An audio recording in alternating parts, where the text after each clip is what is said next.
Howdy everybody. You know, with the price of hay skyrocketing for farmers, many people have pointed out an old technique that was used pretty much 100, 200 or more years ago, primarily in Europe, called tree hay.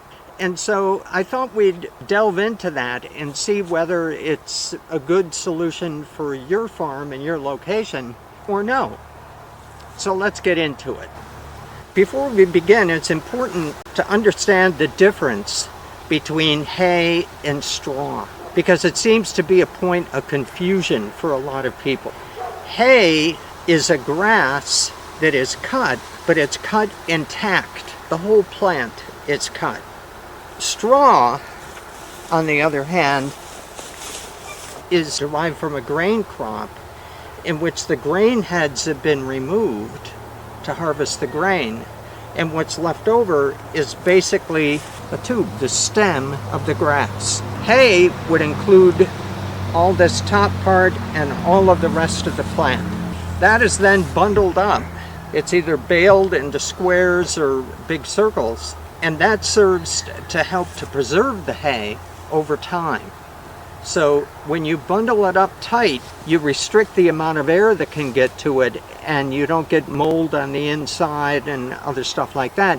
And if any of you work with hay, you'll know that sometimes you could take a bale of hay and open it up, and you'll see that the grass inside still has a green look to it. And that's because it hasn't had a chance to decompose, because it's been packed very tightly. But straw is simply the grain head removed. Usually it's a cash crop like wheat, and then the bottom part is harvested, and that is just a tube, and that doesn't have much nutrition in it at all for any kind of ruminant. It's simply dead, and it's dry, and it has other uses. It can be used as bedding for animals, it can be used as mulch, but it's not good fodder feed for animals.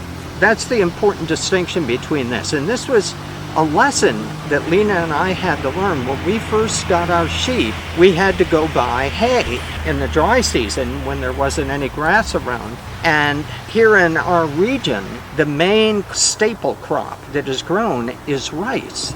Well, guess what? The top part of the rice is harvested. So that stuff that we bought thinking that it was hay was actually rice straw. And the sheep didn't want to eat it. We even tried putting molasses on it to sweeten it up for them, and the sheep still didn't want to eat it. It just didn't have any nutrition for them, didn't have any flavor for them, they didn't want it. And so it was a waste of money for us. So it's very important when you're buying hay that you make sure that you're getting hay and not straw, or some mixture of hay and straw. So that's the first thing. Now, what is tree hay? Well, tree hay is taking branches from trees, and not just any branch, it's usually the twigs, the small branches, and I'll show you here.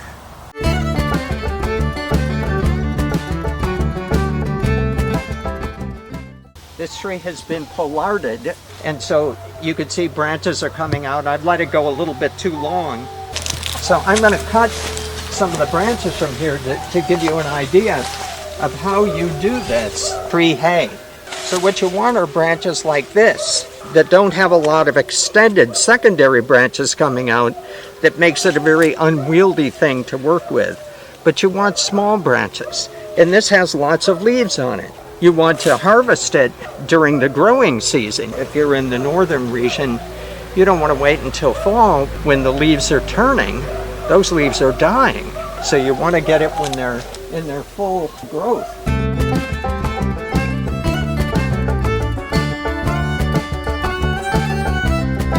These are almost perfect for tree hay. Okay, so you're going to cut a lot more like this. But generally, you're then going to take them and bunch them up like this. You'll get a big bunch of them, not just a small bunch like this.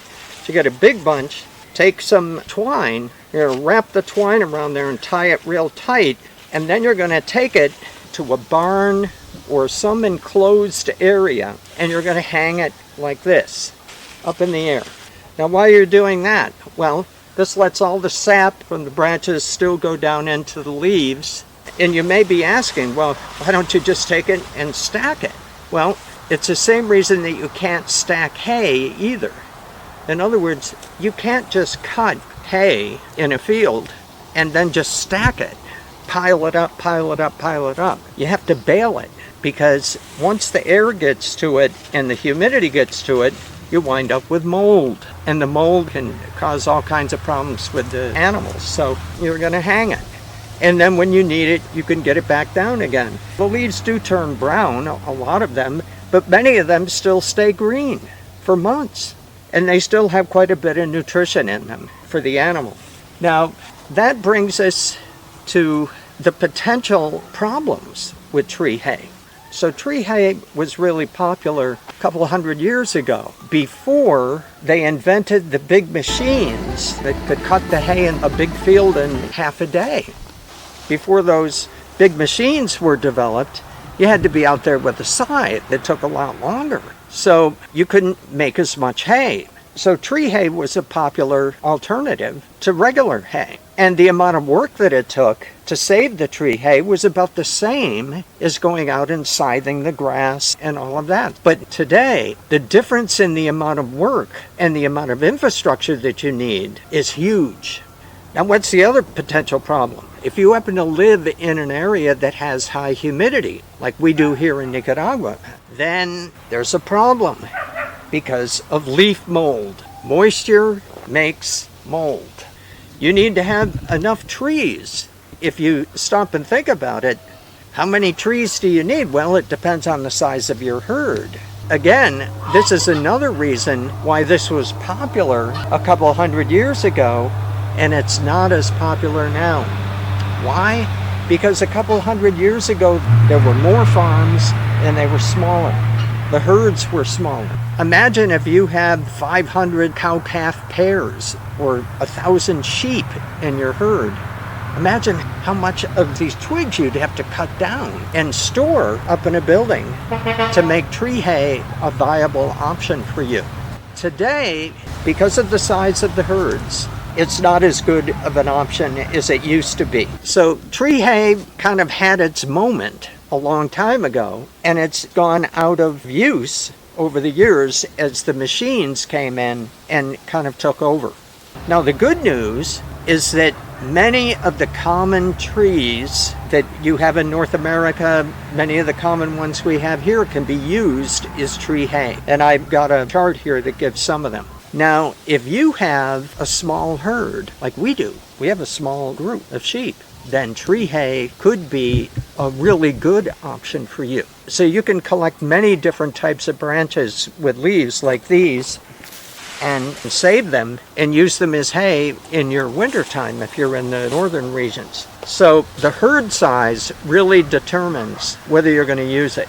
Now, if you have a larger herd or a medium-sized herd, you could still use this as kind of a supplement to hay. So you have to buy hay, but maybe you don't have to buy as much of it because you have some tree hay saved. So that's another possibility. Now, we don't use tree hay here in Nicaragua on our farm. And the number one reason why is one that I haven't talked about yet, but it's because of termites. We have a lot of termites here, and they're all over the place.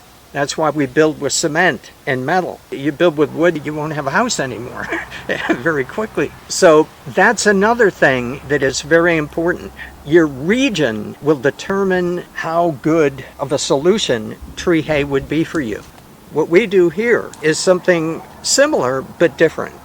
We use tree forage. We pollard a tree. The scientific name for this tree is Guasuma ulmifolia. It's a real mouthful. Guasuma ulmifolia. So it turns out that our sheep really like the leaves from this tree. And fortunately, we have a lot of Guasuma trees on the farm. Here's another big one. I made a video about this big tree about a year ago, and I'll put the link to that video in the description because I talk a lot about this particular tree. But what I do is I pollard some of these Guasuma trees, and they constantly put out new branches. Now, during the dry season, this big tree the leaves are going to pretty much go away. It'll still have a few leaves, but most of the leaves are going to drop off. So this big tree is not a good candidate. But if you pollard, and remember I had a recent video about pollarding, which I'll put down in the description too. You pollard the tree, it will keep throwing new branches all the time, even during the dry season. But I can harvest this during the dry season several times. So this is a pollarded tree that I use during the dry season as a source of fodder for our sheep. But I'm not putting it up like tree hay. It's not hay. It simply is a source of fodder, and it's a live source of fodder.